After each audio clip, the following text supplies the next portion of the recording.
আজি ট্ৰেক্টৰে হাল বাইছে পথাৰত আৰু আমাৰ মইনাক তাকে দেখাবলৈ বুলি আনিলোঁ। আৰু এইফালে চাওকচোন পথাৰত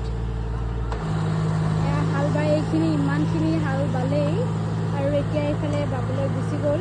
আৰু মইনাই এই ট্ৰেক্টৰখনৰ ফালে চকু দি আছে, কাৰণ কোনফালেনো গুচি গ'ল তাকে চাই আছে। পূৰা আৱাজ দি আছে ন, সেইটো কাৰণে মানে তাই পূৰা চাই আছে কিনো বস্তু হয় এইটো, হয় নহয় চালা চালা।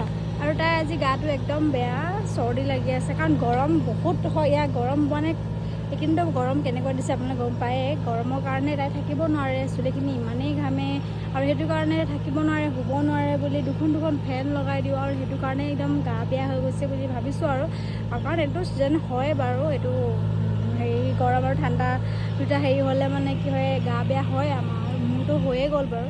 আৰু এতিয়া তাই অলপ গাটো বেয়া পাইছোঁ আজি, মনটো মাৰি আছে।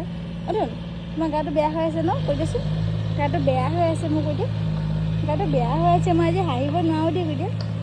তাই আজি হাঁহি একদম মৰি গ'ল। আৰু পথাৰখিনি ইমান ভাল লাগিছে ন, এতিয়া ৰুব আৰু পূৰা ধুনীয়া কৰি দিছে। আৰু সেইফালে মাছ ওলাইছে কাৰণে বগলী আহি গৈছে, পূৰা বগলীয়ে মাছ খাইছে।